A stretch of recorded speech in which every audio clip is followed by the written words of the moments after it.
산림승보전을 함께 보고 있습니다.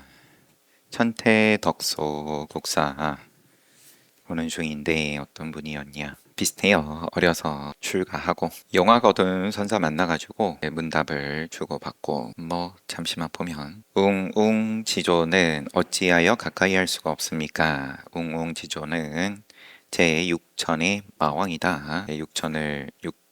하늘의 천상, 여섯 번째 천상을 다스리는 이러한 웅웅지조 어찌하여 가까이 할 수 없습니까? 불에다가 불을 더하는 것과 같기 때문이다. 갑자기 물이 밀려오면 그때는 어떠합니까? 그대는 내 말을 알아듣지 못하는구나. 하늘이 만물을 덮어주지 않고 땅이 만물을 실어주지 않는다. 내지는 지지하지 않는다. 이것은 무슨 이치입니까? 의당 그러한 일이다. 덕소가 알아듣지 못하고 진실로 다시 설명해 달라고 하니까 너는 이후에 스스로 알 거야. 그러고는 54분의 선지식을 칭견을 하며 생각하면서 찾아다니면서 열심히 가르침을 구했지만 항상 피로하기만 하였다. 통쾌하지 못했다. 그러다가 조계에서 대중과 함께 지내던 가운데 어떤 스님이 본인이 물은 게 아니라 법안선사에게 하루 24시간 중에 어떻게 하면 단박에 온갖 인연을 쉴 수 있습니까? 그러니까 법안선사께서 공이 그대와 더불어 인연을 맺더냐, 색이 그대와 더불어 인연을 맺더냐. 공이라고 하면 공은 본래 인연이 없는 것이니까 말이 안 맞고, 색이라고 하면 색과 마음은 둘이 아니다. 그렇다면 과연 일상생활에서 어떤 물건이 그대와 인연을 맺는단 말인가? 공이라고 해도 안 맞고, 애초에 색과 마음은 둘이 아닌데 색이라고 해도 안 맞고, 색이라고 하면 공이 그대와 더불어 인연을 맺냐, 색이 그대와 더불어 인연을 맺냐. 공이라고 하면은 본래 인연이 없는 것이니까 틀렸고, 색이라고 하면은 아예 색 가운데 있는데 애초에 통째로가 욕계가 그러한데 인연을 맺고 안 맞고 안 맺고 그 말 자체가 틀렸다. 근데 그 말을 듣던 덕소 스님이 옆에서 머리끝이 쭈뼛치면서 기이하게 여겼다. 또 묻는 자가 있었다. 어떤 것이 조계의 근원의 한 방울 물입니까? 또 다른 스님이 법안 스님한테 다시 어떤 것이 조계 근원의 한 방울 물입니까? 이것이 조계 근원의 한 방울 물이다. 이에 덕선은 그 자리에서 크게 깨달아 마치 얼음이 녹듯이 평생 응어리진 것이 불려 감격의 눈물로 옷을 적셨다. 그대는 앞으로 우리의 종지를 널리 펼 사람이니 스스로 막하지 말라. 이에 천태산을 다니다가 천태지의 선사가 살았던 옛터를 보니 자기의 옛집과 같은지라. 그러면 제 전사의 모양을 봤다라는 말일 수 있겠죠. 여기에서 생애를 마치리라고 마음먹었다. 처음에 백사에 머물 때 5월의 충의왕이 왕자의 몸으로 태주의 자사로 있으면서, 그러면 충의왕이 왕자일 때, 태주의 자사로 있을 때 덕소의 높은 명성을 듣고 사신을 보내 맞아들여 제자의 예를 갖추어서 아침 저녁으로 돌을 물어왔다. 덕소가 말하였다. 후일 폐주가 되면 부처님의 은혜를 잊지 마십시오. 한나라 건후 원년 948년 무신년의 왕은 임금의 자리를 물려받고 사신을 보내 맞아들여 높이 받들고 국사로 삼았다. 전태의 덕소를 본래 스승으로 삼고 있었지만 나라의 스승으로 삼았다. 천태덕소 스님께서 891년부터니까 대략 60즈음에 이렇게 국사에 오르셨다. 덕소의 설법은 간결하면서도 요체를 드러내 너저분하지 않았다. 간결하고 요체를 드러내었다. 예성인의 방편은, 그러면서 인용인 거죠 지금 천태덕서에도 말씀.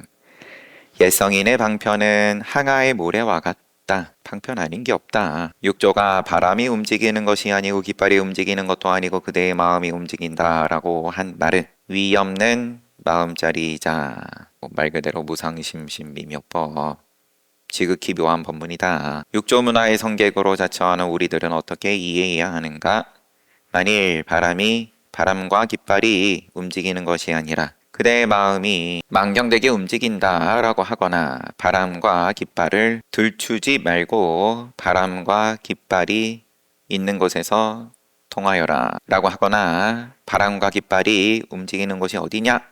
라고 하거나 다만 사물을 통하여 마음을 밝힌 것이니 사물을 인식할 필요가 없다 라고 하거나 새에 그대로가 공이다 라고 하거나 바람과 깃발이 움직이는 것이 아닌 데서 깨쳐야 한다 라는 말들은 조사의 뜻과는 아무 관련이 없는 말이다. 육조 스님의 이러한 지금이야 이제 우리가 이것을 뭐 화두로서 방편으로서 활용하고 하지만 지금이 천태독서 선사 시대를 조금만 지나고 난 다음에 가나선이 자리를 잡은 다음에는 여기에 대해서 이런 말들 얼추 모든 경우들이었겠죠. 이거 가지고 수행을 한다라는 사람들끼리 주고받는 말들이 다 쓸어버리고 아무 상관이 없다, 관련이 없다. 이런 식으로 이해해서는 되지 않으니 여러분들은 어떻게 알아야 하는가?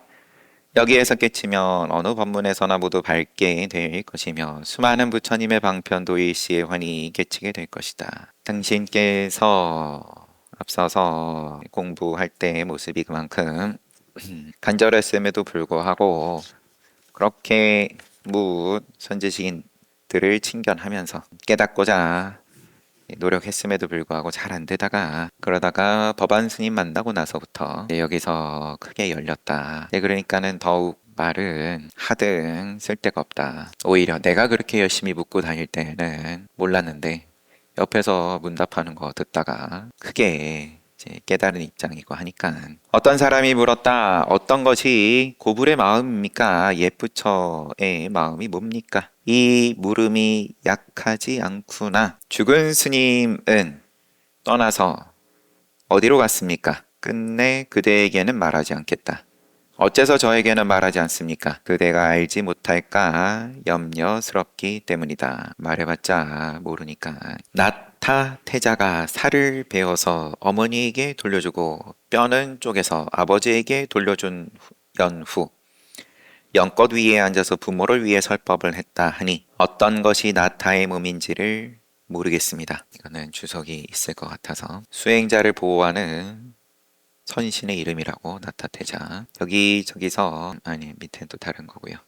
벽암록에는 머리가 셋이며 팔이 여섯이며 힘이 세다 라고 묘사가 되고 송고승전에서는 넘어지려는 도선 율사 부분에서 넘어지려는 도선을 붙들어 주자 나의 수행이 태자를 번거롭게 할 수는 없다 라고 한 말에 감동하여 가지고 나타불아 부처님 이빨 도선의 말에 감동해 가지고 부처님 이빨을 건네준다는 이야기가 나온다.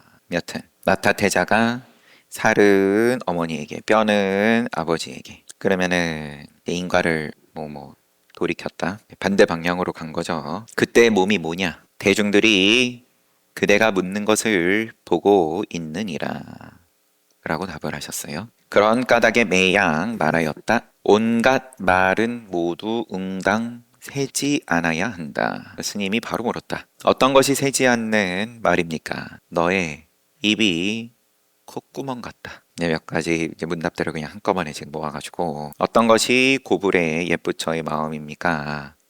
이 물음이 약하지 않다. 죽은 스님은 어디로 갔습니까? 제 지낸 자리이든 여하튼 너한테는 절대 말하지 않겠다. 어째서 말하지 않습니까? 말해줘도 모를 테니 또 나타태자 이야기 뼈와 살이 이미 돌이켰는데 무엇이 나타의 몸입니까? 대중들이 너가 묻는 것을 보고 있다.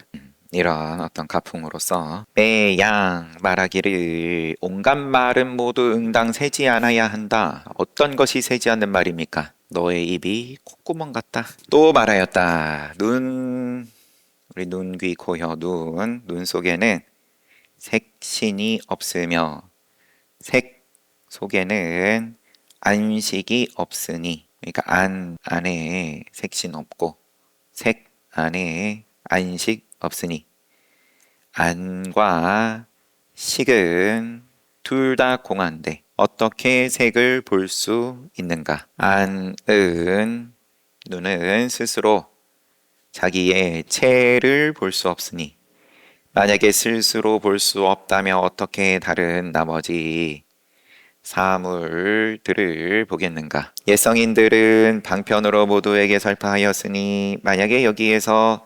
적정법을 밝힌다면 적정하지 못한 법도 모두 거둘 것이며 멀리 여의는 법 원리법을 밝혀 얻는다면 불원리법도 모두 거둘 것이니라. 동그라미 꼬표 역시나 불법이라 함은 부처님의 깨달음이라 함은 아니면은 안과 식이 공하다 함은 보고 안 보고를 다 거둔다. 원리법 그리고 미래 현재에도 또한 나머지가 없어 일법계라고 이름하니 어찌 가리거나 막히는 것이 있겠는가. 각자 스스로 믿도록 해라. 스님 의적 스님이 덕소에게 천태지의의 가르침이 오랜 세월에 대부분 유실되었으나 천태터의 자리를 잡았죠. 지금 전생인연 터다라고 보고 천태지의는 538년에서 579년 3,400년 전 입장이고요. 오직 신라국에만 해동에만 좋은 교본이 있으니 원컨대 선사께서는 자비력으로 가져오게 하시어 동토의 인천 안목을 다시 열게 하소서. 보니까 이어지는 내용이 정말 말 그대로 지금 국사다 보니까 전태지의를 다시 중흥케 그 가르침을 전태종을 중흥케 해주세요. 덕서가 충의왕에게 아뢰어 사신을 받아 건너 보내어 전해오는 것을 베껴 지금까지 전해 내려온 것을 베껴 돌아오게 하였다.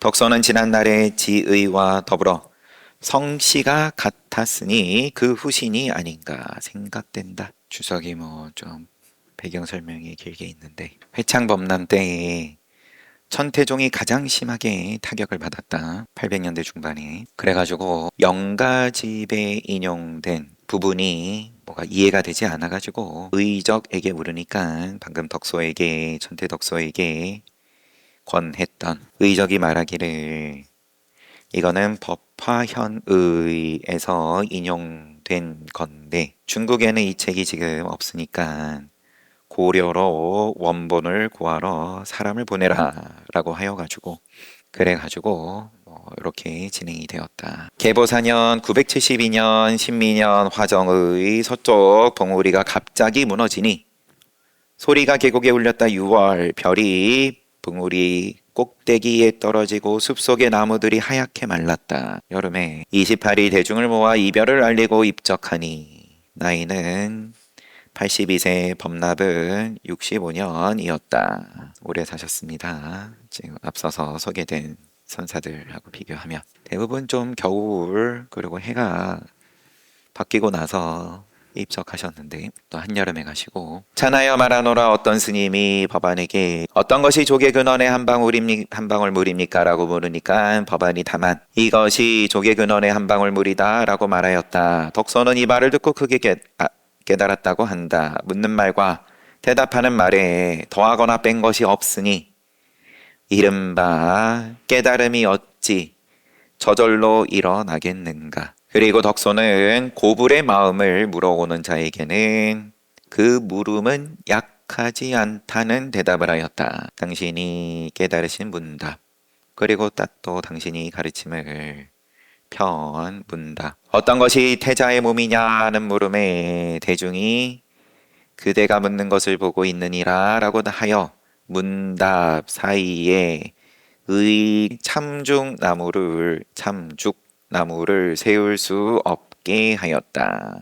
바짝 긴장해가지고 아니면 간절해가지고 너무 알고 싶어가지고 묻는데 맥이 탁 빠질 수도 있는 거고 몇 부처의 마음 묻는다를 묻는데 부처가 이렇다 저렇다 뭐 등등도 아니고 그 물음이 약하지 않다. 또 너 묻는 걸 대중들이 다 보네. 언젠가 대체로 말에 걸려서는 안 된다. 라고 말하였다. 수행자가 깊은 가르침의 경지에 다투어 나아가서 수행자가 깊은 가르침의 경지에 다투어 나아가 조사의 마음을 보고자 함은 비유한다면 월나라로 달려가서 연나라의 수장이 되려는 것과 같다고 하리라. 하고 끝났어요. 진주 구봉 통현 선사. 선사의 이름은 통현. 정씨 집안에서 태어났는데 그의 선조는 영주 장수 땅 사람이었다. 어려서 영주 땅의 인왕사 절이름 사문 해초에게 귀하였다. 해초가 가만히 살펴보니 밖으로는 성실하여 사려가 깊었으며 안으로는 뛰어나게 총명한지라 기특하게 여겨 머리를 깎아주었다. 구족계를 받고 낙양을 만행하면서 율장을 공부하였다. 율장 공부를 마치고 무릉에 이르러 덕산 선감 선사를 배할했다. 782년에서 865년 안팎으로 성실하고 총명하고 선감은 이때 이미 법납이 높았고 가풍이 매우 준엄하여 문화에 배겨내는 자가 없었는데 유독 통현만을 기특하게 여겼다. 지금 통현 선사의 생물연대는 안 나와 있습니다. 그래서 연배가 얼마나 차이 나는지 싶지만 덕산성감은 이제 우리 잘 아는 떡 파는 오빠한테 점심 일화도 있고 남쪽 땅에 마구니들을 내가 제도하겠다 하면서 금강경 소초를 잔뜩 거머쥐고 내려갔다가 용담숭신 선사에게 깨달음을 얻은 덕산팡의 덕산. 그러나 통연은 철저한 깨침을 얻지 못하고 그곳을 떠나 고안에 이르러 양계 선사를 배할했다. 양계 선사가 그와 말을 해보고는 기뻐하면서 그를 어루만지면서 손바닥 안에 신비한 구슬이 있는데 대낮에도 사람들에게 보이니 사람들이 또한 칼자루에 손을 대고 쓰다듬는데 이제 뺏어가려고 저 귀한 거 보면 하물며 어두운 밤에는 어떻겠는가 그대는 정말 귀한 사람이다. 그러면은 뭐 구슬이 밤에 잘 보인다 라는 게 전제된 거겠죠. 대낮에도 탐낼 판에 밤에는 어떻겠냐 그대는 정말 귀한 사람이다. 근데 거기에 대해서 지금 구봉통현선사 다만 구슬을 알아보지 못할 뿐입니다. 혹시 알기만 하면 또한 낮과 밤이 없습니다. 다만 구슬을 알아보지 못할 뿐입니다. 알아보지 못하는 모르는 입장은 에게 낮과 밤이 있을 뿐이지 알기만 하면 또한 낮과 밤이 없습니다. 양계가 준사라며 칭찬하였다. 양계가 죽은 후 탑 곁에서 3년을 모셨다. 이에 공부인들이 와서 의지함이 날로 성해지니 통연이 말하였다. 태평한 시대에 줄인 채 곤하게 누웠으니 다시 무슨 일이 있겠는가. 나는 본래 일이 없으나 너희가 이렇게 와서 서로 물으니 이는 일이 없는데 일을 만드는 것이다. 일이 없는데 일을 만드는 것은 도인이 꺼리는 바이니 어째서 각자 스스로 쉬지 않는가. 각자라는 말을 많이들 하세요. 계속 각자 이제 번역을 이제 스스로를 붙여가지고 자기 일이다. 근데 우린 중생이니까 무리 중자니까요. 애초에 지금 쓰고 있는 몸이 무리로서 살아남았다. 그 가운데에서 또 이 무리를 이제 붙이지 않는 게 된다. 인간은 그게 된다. 인천의 스승이다. 그래서 중화초에 그 탑을 하직하고 물러서서 북쪽으로 오랫동안 다니다가 남쪽으로 돌아와 예장 땅에 머물렀다. 좀 스타일이 어쨌든 회상을 열고 하는 그런 입장은 아니셨던지 탑 곁에서 3년 모실 때 공부인들이 와가지고 수행자들이 와가지고 모이는데 거기에 연연하지 않으셨다. 공부 각자 하는 거지 뭘. 그러고 나서 떠나셨다가 북쪽 오랫동안 다니셨다가 또 남쪽으로 돌아와 예장 땅에 머물렀다. 남평 땅에 종왕이 집권하여 제자 이해를 갖추어서 북면하여 배우고자 하였다. 북면은 왕이 신하 쪽을 바라보고서 정사를 논하는 것을 남면, 신하가 임금에게 예를 표하여 서 있는 것을 북면, 제자의 도리로서 스승을 모셨다. 통연은 성에 머무는 것을 싫어하였으며 산에서 자유롭게 살기를 바라자 왕이 그를 위해 말산을 사서 정사를 건립하여 융제라고 이름 지어 인도하니 수행자들이 바람이 쏠리듯 모여들었다. 어떤 자가 물었다. 자기 마음과 타인의 마음을 능히 서로 볼 수 있습니까? 도인이라던데 남의 마음, 내 마음 볼 수 있습니까?를 묻는 건 아니겠죠. 도를 묻는데 자기도 오히려 보지 못하는데 타인을 보는 것이 어찌 가능하겠는가? 그러니까 죄와 복의 성품을 어떻게 요달해야 같고 다름이 없는 것을 얻겠습니까? 죄와 복의 성품을, 선과 악을 어떻게 요달해야 같다 다르다 여기에서 벗어나겠습니까? 갈포 옷으로는 추위를 막지 못한다. 이런 문답. 또 어떤 스님이 오니까 구봉 통연선사가 요즘 어디서 왔느냐? 민영입니다. 멀리 걷는 것은 쉽지 않겠다. 어렵지 않습니다. 걸음을 옮기기만 하면 바로 도착합니다. 전리길도 늘 한 걸음입니다. 큰 소리 쳤는데 걸음을 옮기지 않는 자가 있는가?